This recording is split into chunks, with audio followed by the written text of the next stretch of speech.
The warning lights flashed red across the bridge of the Vanguard as Commander Jake Morrison stared at the data streaming across his monitors. His hands gripped the edge of the console, knuckles white with tension. The numbers didn't lie, and they painted a picture that made his blood run cold. "Run the analysis again," Jake said to the science officer beside him. Lieutenant Danny Cooper nodded and entered the commands. The computer hummed and beeped, processing the information for the third time in an hour. The result remained unchanged. "It's confirmed, sir," Danny said quietly. "The Void Swarm is real, and it's heading straight for human space." Jake had been in the military for 15 years, but nothing in his training prepared him for this. The alien entity they detected was massive beyond comprehension. It stretched across light years of space, consuming everything in its path. Planets, stars, entire solar systems vanished as the swarm passed through them. Whatever this thing was, it didn't negotiate, it didn't communicate, and it certainly didn't stop. "How long do we have?" Jake asked, though he dreaded the answer. 6 months, maybe less if it speeds up," Danny replied. "It's already destroyed the Kepler colonies. We picked up their distress signals 2 weeks ago, but by the time we got close enough to investigate, there was nothing left. Just empty space where 3 million people used to live."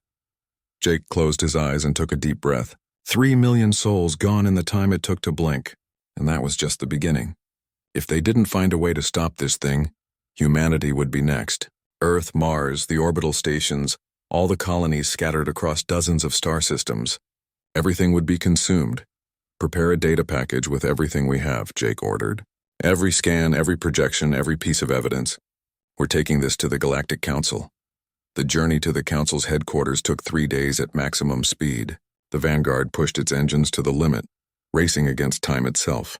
Jake spent those days reviewing the data, preparing his presentation, and trying not to think about what would happen if the Council refused to help. The Council chambers were impressive, a massive structure floating in orbit around a neutron star. 12 species sat on the Council, each representing civilizations that had existed for thousands of years.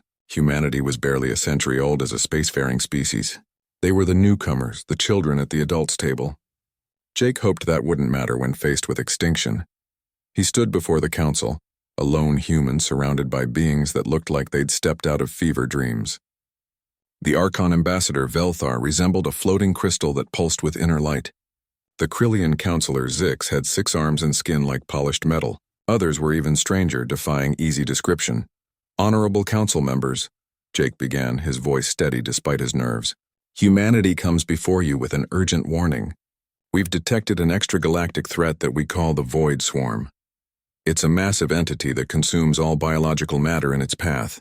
Our projections show it will reach human space in 6 months, but it won't stop there. Eventually, it will threaten every species in this galaxy."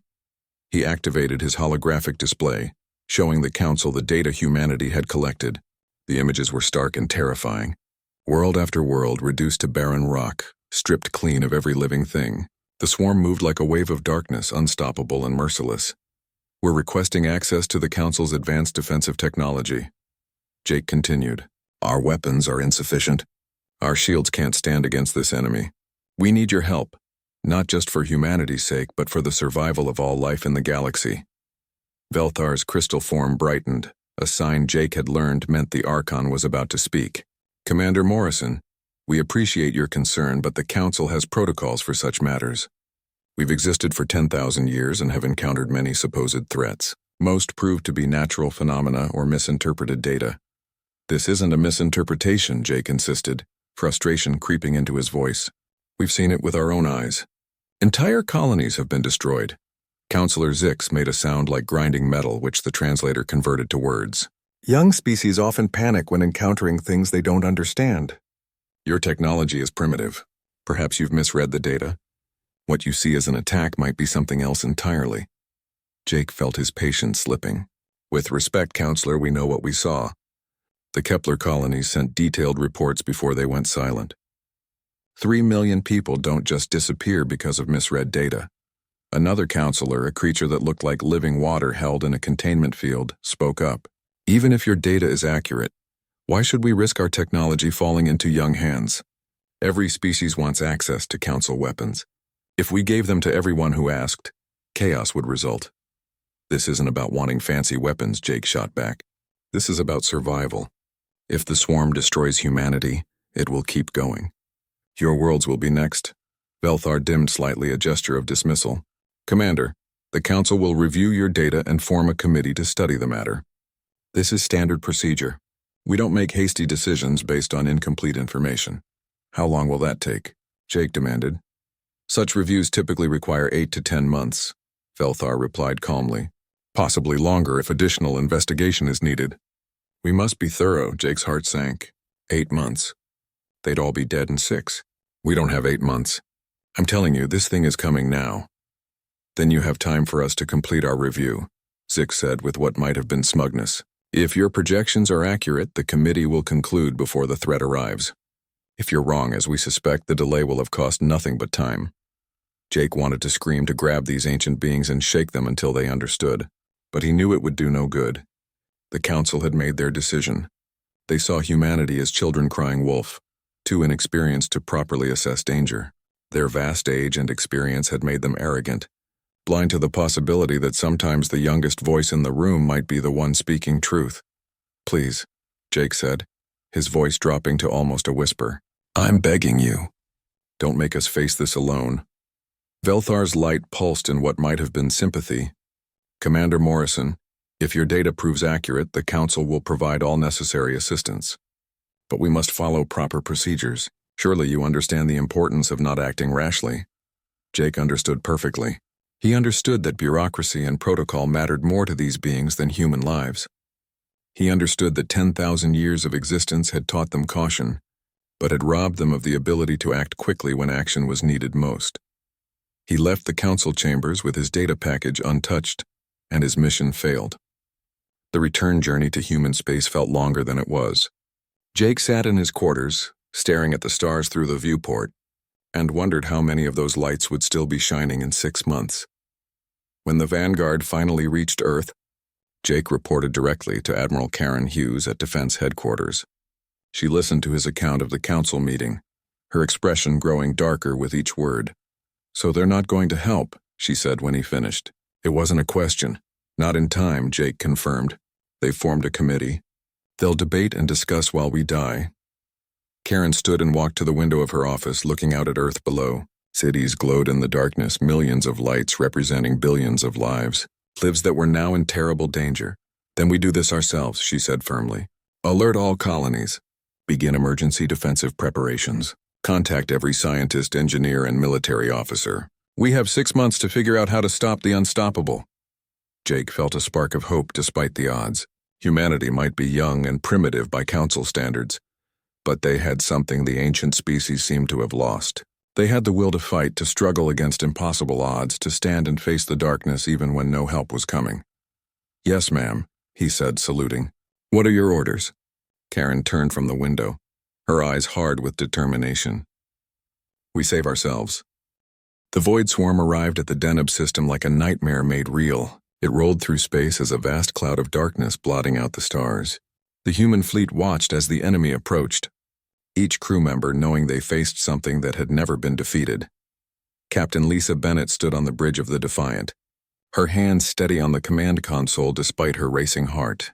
Around her, officers worked at their stations preparing for battle. The ship hummed with power as its reactor linked to the quantum network. All ships report ready, her communications officer announced. The network is stable. For now, muttered Chief Engineer Martin Cruz from his station. He'd been monitoring the reactor connections since they activated the network. The strain on every ship was enormous. Systems were operating far beyond their design limits. Admiral, I'm seeing power fluctuations across the fleet. If we maintain this output for more than a few hours, we're going to start having failures. Admiral Karen Hughes, standing beside Lisa's command chair, nodded grimly. We just need to hold long enough to hurt this thing. How's the resonance generator? Charged and ready, reported the weapons officer. Dr. Grant's algorithm is running. We can fire on your command. The swarm reached the outer defense perimeter, a line of automated stations that humanity had positioned to buy warning time. The stations opened fire with every weapon they had. Nuclear missiles, plasma cannons, kinetic impactors. All of it struck the swarm and accomplished exactly nothing. The darkness simply absorbed the attacks and flowed onward. Outer perimeter lost, Tactical reported. Swarm continuing to advance. Contact in 5 minutes. Karen took a deep breath. This was it. Everything humanity had built. Everything they'd achieved. Everything they hoped to become. It all came down to the next few hours. All ships execute Battle Plan Alpha. Activate the quantum network on my mark. Across the fleet, 300 ships moved into formation. Each vessel's reactor synchronized with the others, creating a web of quantum-linked energy that spanned millions of kilometers. The Defiant sat at the center, channeling and directing the massive power output. Network active, Martin reported. Power levels rising. We're at 60% capacity and climbing. The swarm struck the first line of human ships. 20 vessels opened fire with conventional weapons while the network charged. Their weapons did no better than the automated stations. Particle beams and missiles vanished into the darkness without effect. Then the swarm engulfed them. Lisa watched on her monitors as the 20 ships disappeared, consumed in seconds. 200 crew members gone. She felt each loss like a physical blow, but there was no time to mourn. Network at 90%, Martin called out. Resonance frequency locked and ready. Fire! Karen ordered. The quantum network pulsed, sending a wave of energy through space. The resonance frequency that Dr. Grant had discovered, amplified by 300 linked reactors, struck the swarm like an invisible hammer. For the first time since humanity had encountered this enemy, the swarm reacted. It shuddered and pulled back, its advance halting. We hit it, Lisa said, unable to keep the excitement from her voice. The resonance is working. Continue firing, Karen commanded. Don't give it time to adapt, but the swarm was already adapting. It probed at the quantum barrier, testing for weaknesses, and it found them. The network required every ship to maintain perfect synchronization. Any break in the chain would create a gap the swarm could exploit. The swarm concentrated its attack on the network's edge, trying to break the links between ships. One vessel, the cargo hauler Destiny, took massive damage. Its reactor began to fail, threatening to collapse the entire network. Destiny is breaking down, Martin shouted. If their reactor goes, it'll create a cascade failure. We'll lose at least 50 ships. Destiny, this is Admiral Hughes. Karen spoke into the communication channel. Cut your connection to the network. Do it now. But Admiral, you'll lose our power output, the Destiny's captain replied. Better one ship than 50. Cut the connection. The Destiny disconnected from the network, and immediately the swarm fell upon it. The crew fought bravely, firing every weapon they had, but it was over in less than a minute. Lisa watched another name join the list of the lost. Network stabilized, Martin reported. But we've got similar problems developing across the fleet. These ships weren't built for this kind of stress. Commander Jake Morrison led his assault wing into the chaos of battle. After surviving the reconnaissance mission, he'd been assigned to tactical command, leading fighter squadrons in hit-and-run attacks. His job was to draw the swarm away from ships that were having problems with the network. Blue Squadron, form up on me, Jake ordered. We're going to give the swarm something else to think about. His 20 small, fast ships dove into the edge of the enemy formation. They used every trick Jake had learned in his years of combat flying. They hid behind asteroid debris, used gravity wells to slingshot past swarm clusters, and fired their weapons at point-blank range before racing away. It was desperate, dangerous flying, and it worked. The swarm diverted part of its attention to these annoying attackers, reducing pressure on the main fleet. But Jake's squadron paid the price. He lost 5 ships in the first pass, 3 more in the second.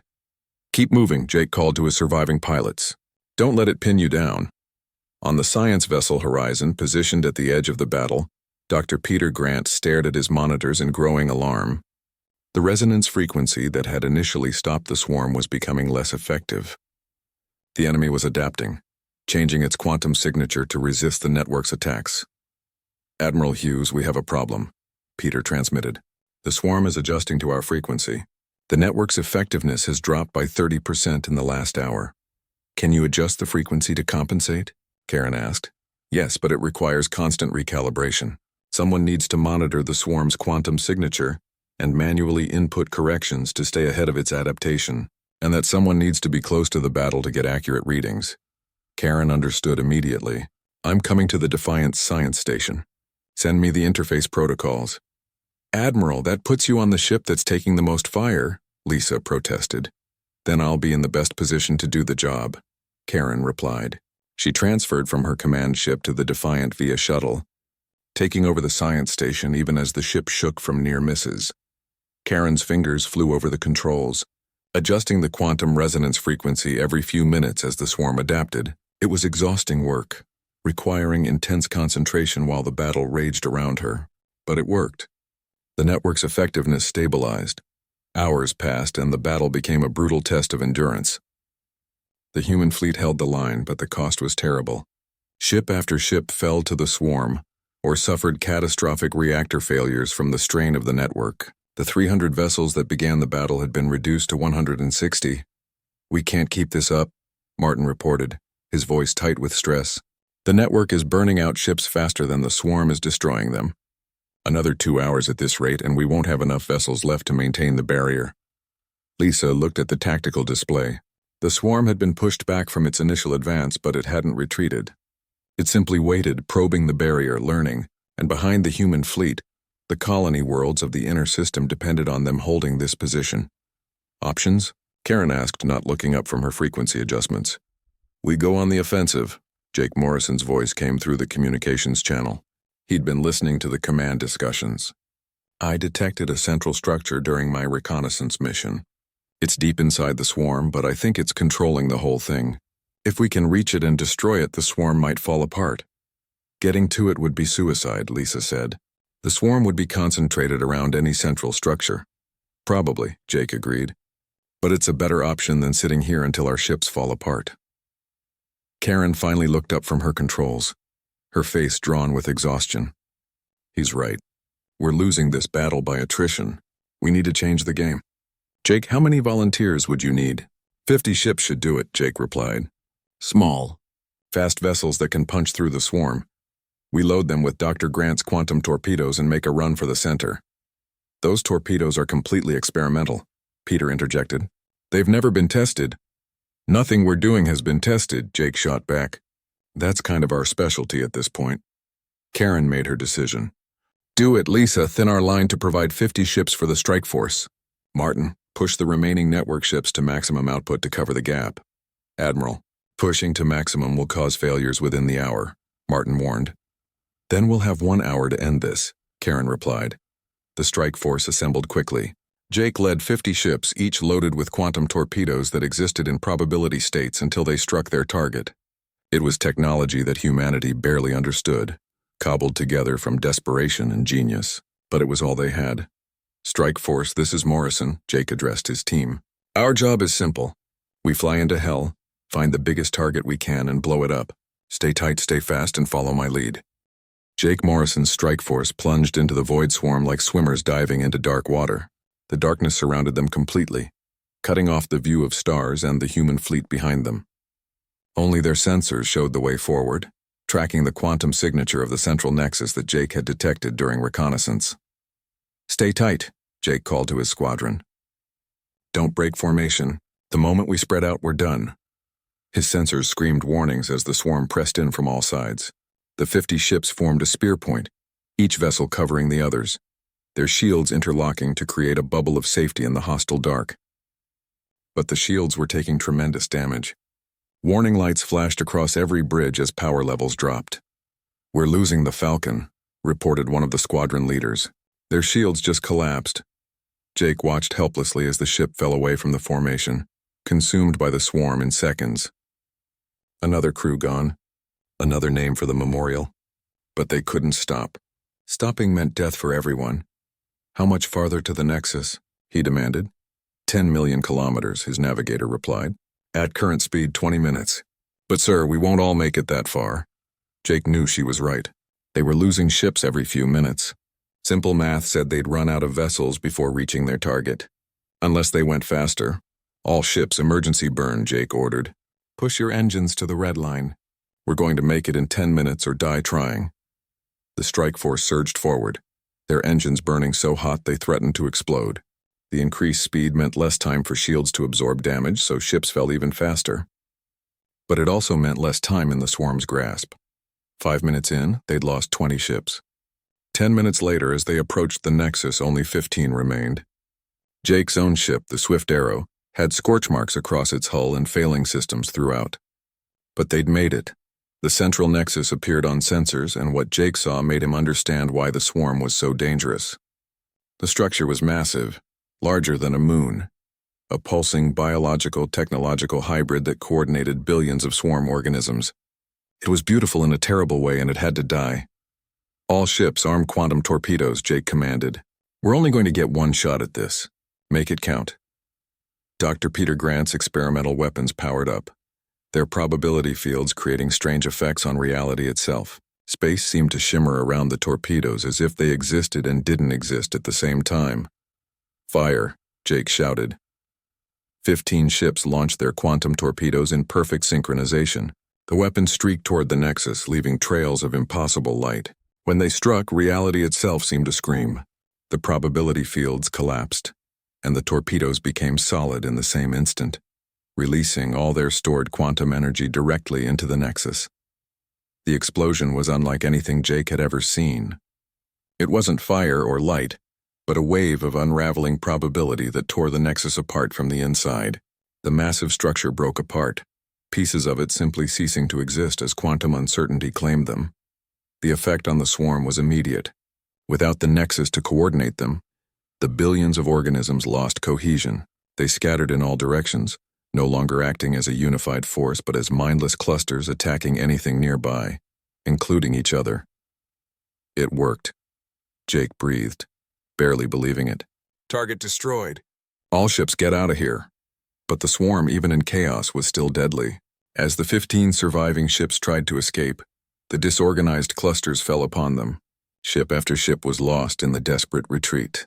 Jake pushed the swift arrow to its absolute limits, the engine making sounds no engine should make. He burst from the swarm with only 3 other ships, 4 survivors from the 50 that had entered. The cost had been terrible, but they'd done it. They'd killed the Nexus. Back at the main battle line, Captain Lisa Bennett saw the effect immediately. The swarm's coordinated assault suddenly became random and confused.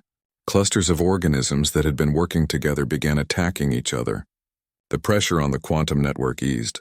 The strike force did it, she announced. The swarm is falling apart. All ships advance and engage. Destroy these clusters before they can reorganize. The remaining human fleet, now down to 70 operational ships, moved forward. Their weapons, which had been useless against the coordinated swarm, proved effective against the scattered clusters. Ship by ship, the humans hunted down and destroyed the remnants of their enemy. Admiral Karen Hughes, exhausted from hours of frequency adjustments, allowed herself a moment of relief. They'd won. Humanity had faced extinction and survived, but the price had been almost more than she could bear to calculate. "Get me damage and casualty reports," she ordered, "and find out how many of Jake's strike force made it back." The reports came in slowly, each one worse than the last. Of the 300 ships that began the battle, only 70 survived. Of those, nearly half were so damaged they'd need months of repairs. Casualty numbers were still being compiled, but early estimates suggested over 200,000 dead or missing. Jake Morrison landed his battered ship on the Defiant's hangar deck. He climbed out of the cockpit on shaky legs, his uniform stained with sweat and blood from minor injuries.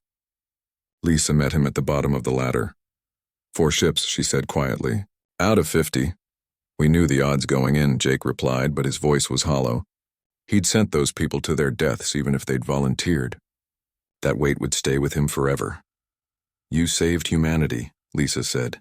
"Those people are heroes." "They're dead," Jake corrected. "Heroes and dead aren't mutually exclusive, but right now I'm having trouble caring about the hero part." The Battle of Deneb was over, but its echoes would ripple across the galaxy. Automated monitoring systems positioned by various species had recorded the entire engagement. The data began reaching other civilizations within hours, including the Galactic Council. Ambassador Velthar watched the battle recordings in the council chambers, his crystalline form pulsing with what might have been shock or shame. The images were undeniable. Humanity, a species the council had dismissed as too young and inexperienced, had faced a threat that could have destroyed the entire galaxy. And they'd won, alone and unaided, while the council debated procedures.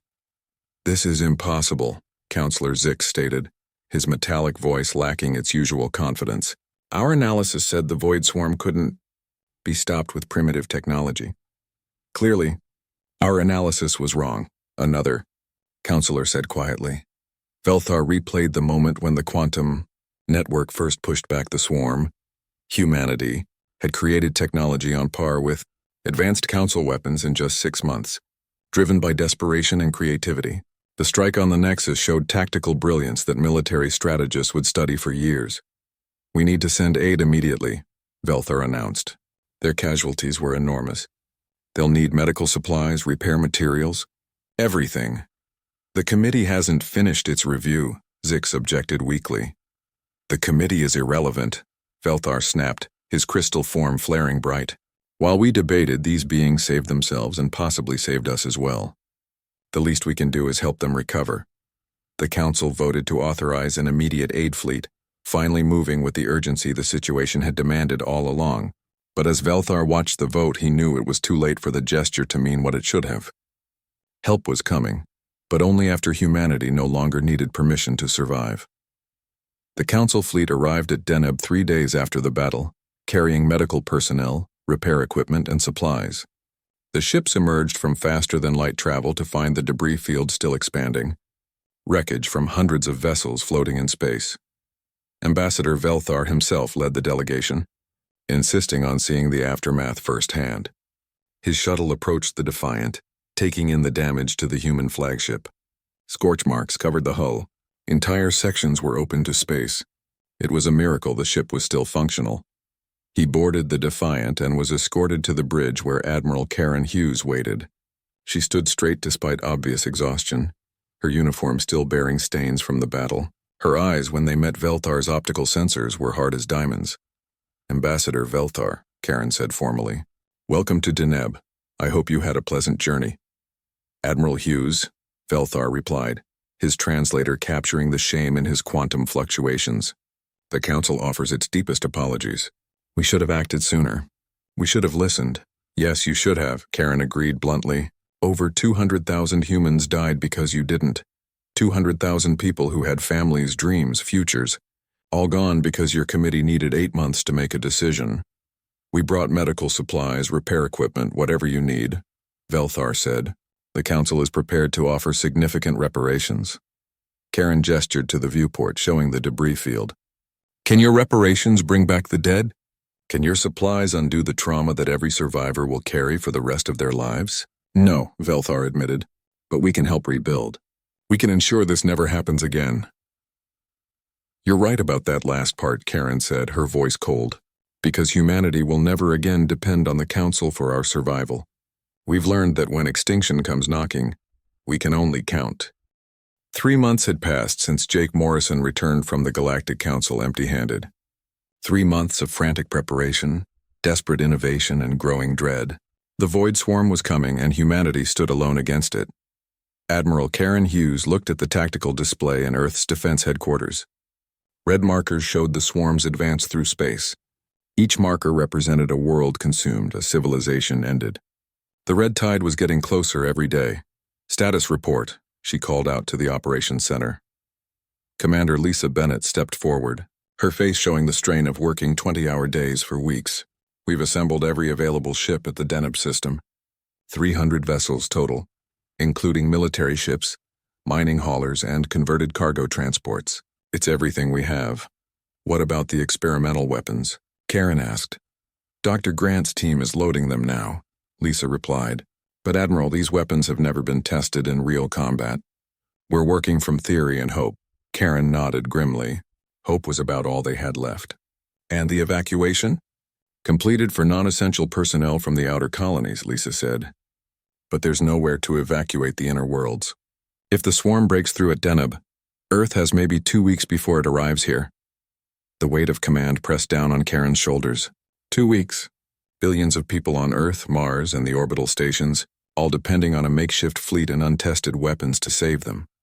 Dr. Peter Grant entered the command center, carrying a data pad and looking like he hadn't slept in days. He probably hadn't. The scientist had been working non-stop since the council refused to help, trying to find a weakness in the swarm. Admiral, I think we've found something, Peter said, his voice hoarse with exhaustion but bright with excitement. The swarm has a vulnerability. Karen felt her pulse quicken. Show me. Peter activated a holographic display showing a complex wave pattern. The swarm operates on a quantum level. Its individual components communicate through quantum entanglement. If we can generate a specific resonance frequency, we can disrupt that communication. The swarm would lose coordination. Can we build a weapon that generates this frequency? Karen asked. Peter's excitement dimmed. That's the problem. The power requirements are enormous. No single ship can generate enough energy, but if we linked every reactor in the fleet together, creating a synchronized network, we might produce sufficient output. Lisa looked at the wave patterns, her tactical mind already seeing the problems. Linking that many reactors? The synchronization would have to be perfect. One ship off by even a microsecond and the whole network could collapse. Or explode, Peter added quietly. The energy feedback could destroy every ship in the network. Karen studied the data, weighing impossible choices. Use the network and risk losing everything in a catastrophic failure, or face the swarm with conventional weapons that had already proven useless against it. Neither option was good, but at least the network gave them a chance. Do it, she ordered. Get that network operational. We'll make our stand at Deneb. While preparations continued at Earth, Jake Morrison stood on the bridge of his scout ship, the Swift Arrow. He'd volunteered for the most dangerous job in the fleet, leading a reconnaissance mission to gather data on the swarm before the main battle. Information could mean the difference between victory and extinction. His squadron consisted of 20 small, fast ships, each crewed by volunteers who knew they probably wouldn't come back. They'd said their goodbyes to families and friends. They'd made their peace with what was coming. Now they just had their mission. All ships, this is Morrison, Jake spoke into the communication channel. We're approaching the Typhon Nebula. The swarm should be on the other side. Remember, our job is to observe and survive long enough to transmit data back to the fleet. We're not here to be heroes. Copy that, Commander, came the replies from his squadron leaders. The Swift Arrow pushed through the colorful gases of the nebula, sensors scanning ahead for any sign of the enemy. What they found made Jake's blood turn to ice. The swarm was bigger than their projections suggested. Much bigger.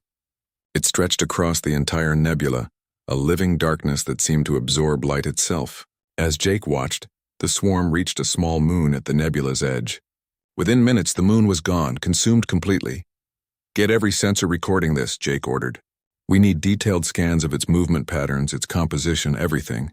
His science officer worked frantically at the controls. Sir, the readings are incredible. The swarm isn't just one entity. It's billions of individual organisms working together, like a hive mind. And there's something else, a large structure at the center. It might be directing the whole thing. Mark its location, Jake said. If we can hit that central structure, maybe we can stop the entire swarm. That's when the swarm noticed them. Part of the dark mass suddenly changed direction, flowing toward the human ships like a wave of oil. The speed was terrifying. Evasive maneuvers, Jake shouted. All ships scatter and retreat. Get that data transmitted now. His squadron split apart, each ship racing away at maximum speed. But the swarm was faster. Jake watched in horror as the first ship was overtaken. The vessel didn't explode or break apart. It simply ceased to exist, absorbed into the darkness in seconds. We're not going to make it, his pilot said, fear clear in his voice. Keep flying, Jake commanded. Every second we stay alive is another second of data for the fleet. Ship after ship fell to the swarm. Jake's sensors showed 18 red lights blink out, 18 crews lost to the darkness.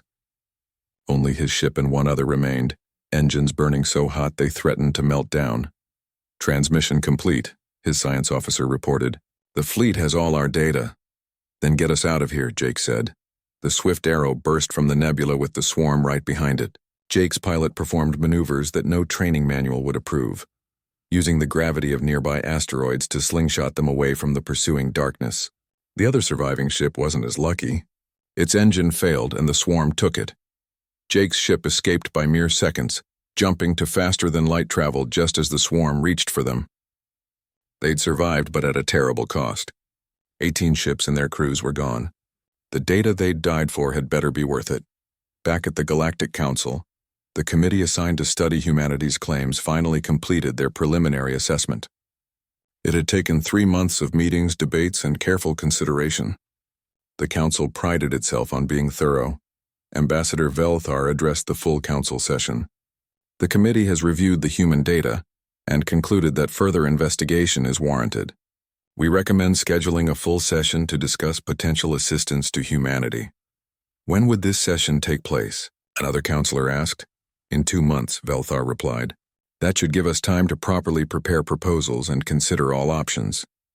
Counselor Zix made a sound of approval. Excellent. We must not rush such important decisions. The humans will understand that quality deliberation takes time. None of them knew that in 2 months there might not be any humans left to help. The committee had followed proper procedure, checked every regulation, and ensured all protocols were observed.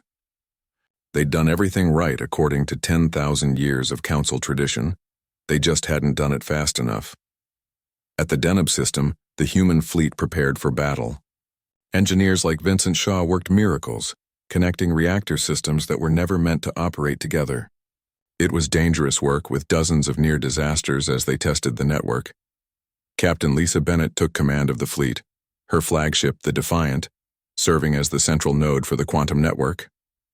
Her crew trained constantly, knowing their ship would be at the center of the enemy's attention. Dr. Peter Grant installed his quantum resonance equipment on every vessel, explaining to skeptical captains how untested technology was their only hope.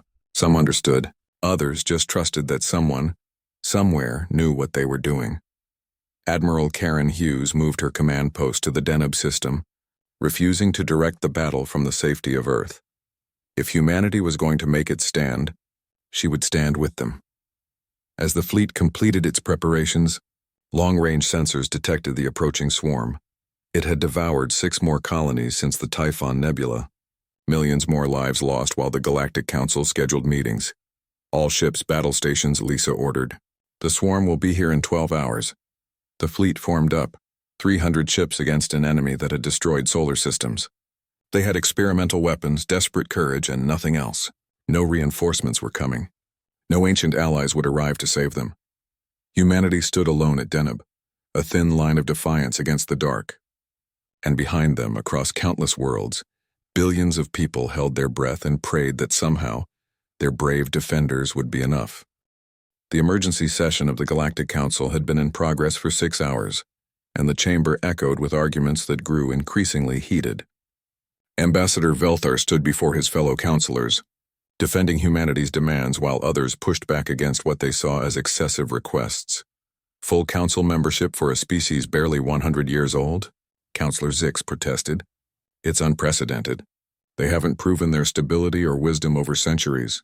They've proven something more important, Velthar countered. They've proven they can face extinction and win. While we debated and delayed, they saved not just themselves, but potentially the entire galaxy. The void swarm would have continued after consuming humanity. Our worlds would have been next. Another counselor, a being of living water, spoke up. But giving them full voting rights means they have equal say in council decisions. They could influence galactic policy. Good, Velthar said sharply. Perhaps they'll remind us that action matters more than procedure. We failed them catastrophically. 200,000 humans died while our committee reviewed their data. Our delay cost them everything. And we sit here arguing about whether they've earned the right to sit among us? The debate continued, but slowly the tide turned. Counselors who watched the battle recordings couldn't deny what humanity had accomplished. The quantum network was a technological achievement that rivaled anything the Council had created. The tactical brilliance of the strike against the Nexus would be studied for generations.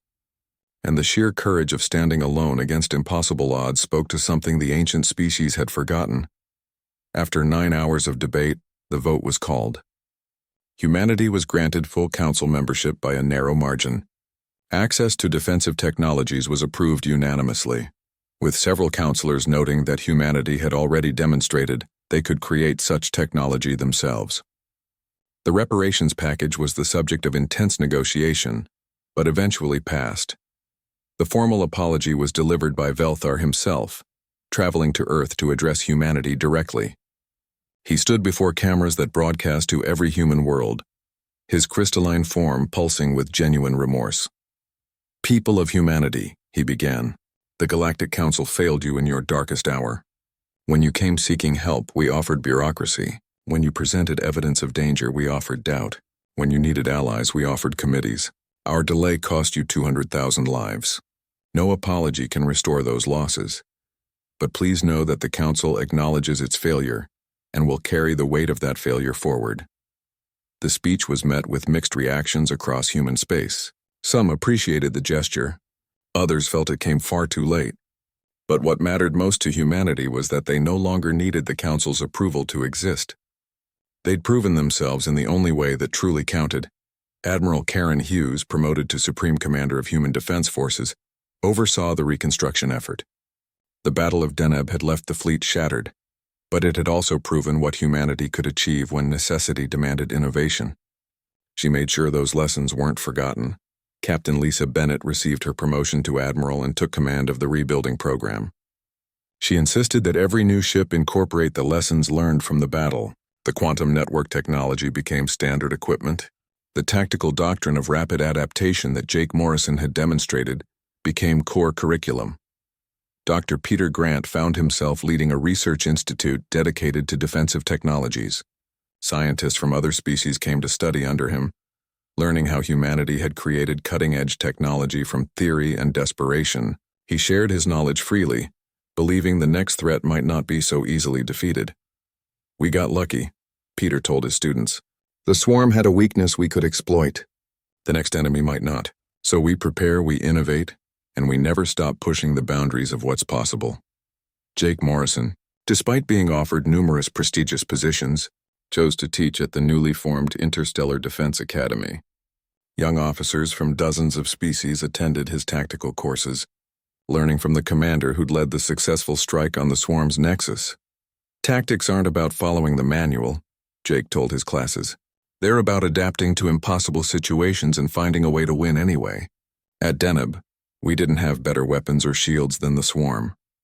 We had people willing to sacrifice everything for the chance to survive. That made the difference." The Academy's motto, chosen by Jake, was inscribed above its main entrance: "We stand ready." It captured humanity's new position in the galaxy. They would never again be caught unprepared. They would never again wait for someone else to save them. 6 months after the battle, a massive memorial was dedicated at Deneb. It listed every name of those who died, human and non-human alike, though the few non-humans were volunteers who joined the defense despite their own government's inaction. The monument was a simple black wall that stretched for kilometers, names etched in letters that caught the light of Deneb's sun. Karen Hughes stood before the memorial during the dedication ceremony, thinking about the price of the Council's delay. 200,000 names on this wall, each representing a life cut short, a family broken, a future stolen, all because ancient beings had been too cautious, too comfortable, too certain of their own wisdom to act quickly. "They didn't die for nothing," she said during her speech. "They died so humanity could live. They died proving that youth and determination can overcome age and arrogance. They died making sure that never again would we trust our survival to others. We honor them not with words but with action. We stand ready, so their sacrifice matters." The human delegation to the Galactic Council arrived for their first official session a year after the battle. They walked into chambers that had stood for 10,000 years, taking seats that had been occupied by the galaxy's oldest species. Some counselors welcomed them. Others still harbored resentment at having to share power with such a young species. Karen Hughes led the human delegation, with Lisa Bennett and Jake Morrison at her side. They didn't enter as supplicants or students. They entered as equals, earned through sacrifice and proven through victory. Honored counselors, Karen addressed the assembly. "Humanity joins this council not to be protected but to protect. We've learned hard lessons about the cost of delay, and we bring that knowledge to these chambers. When threats arise, we will advocate for action. When danger looms, we will demand response. We've seen what happens when caution becomes cowardice, and we won't let it happen again." Her words settled over the council like a challenge. Some bristled at the implication. Others nodded in acknowledgement. The galaxy had changed, and the council had to change with it or become irrelevant. Over the following years, humanity became known as the council's Rapid Response Force. When emergencies arose, human ships were first to arrive. When quick decisions were needed, human delegates pushed for immediate action. The ancient species had wisdom and experience. Humanity had urgency and the willingness to act. It created tension at times. Not every situation required immediate response, and humanity's aggressive stance sometimes clashed with the Council's more measured approach. But it also saved lives. Threats that might have festered while committees debated were instead met with swift action. Jake Morrison, returning from a mission to help a colony world defend against raiders, found himself thinking about how far humanity had come. 2 years ago, they'd been alone and desperate, facing extinction with inadequate weapons. Now they were the ones other species called for help. "We've become what we needed the Council to be," he told Lisa over drinks at the Academy's Officers Club. "Better," Lisa corrected. "We remember what it's like to be desperate." The Council forgot that. Maybe they'll remember it now. Dr. Peter Grant's research led to breakthroughs that benefited the entire galaxy. His quantum resonance technology became the foundation for new defensive systems that protected not just human worlds, but Council space as well. The irony wasn't lost on anyone. The technology humanity developed because the Council wouldn't help them now protected the Council itself. "Knowledge should be shared," Peter said when asked why he didn't keep the technology exclusively for humanity. "The Void Swarm is gone, but other threats exist. If my work helps keep people safe, regardless of species, then the people who died at Deneb didn't die for nothing." The Galactic Council, forced to confront its own failures, slowly reformed. Response times improved. The committee system was streamlined. Emergency protocols were established for immediate threats. The changes came grudgingly, pushed by humanity's constant pressure and the undeniable evidence that the old ways had failed. Ambassador Velthar, who became one of humanity's strongest advocates on the Council, often reflected on how close they'd come to catastrophe. If humanity had been destroyed, the swarm would have continued. The Council worlds would have fallen, and the ancient species would have faced extinction without ever understanding the threat until too late. "The humans saved us," he told other counselors during debates. "They saved us from the swarm, and they saved us from ourselves. Our arrogance nearly killed us all. We owe them more than membership. We owe them respect."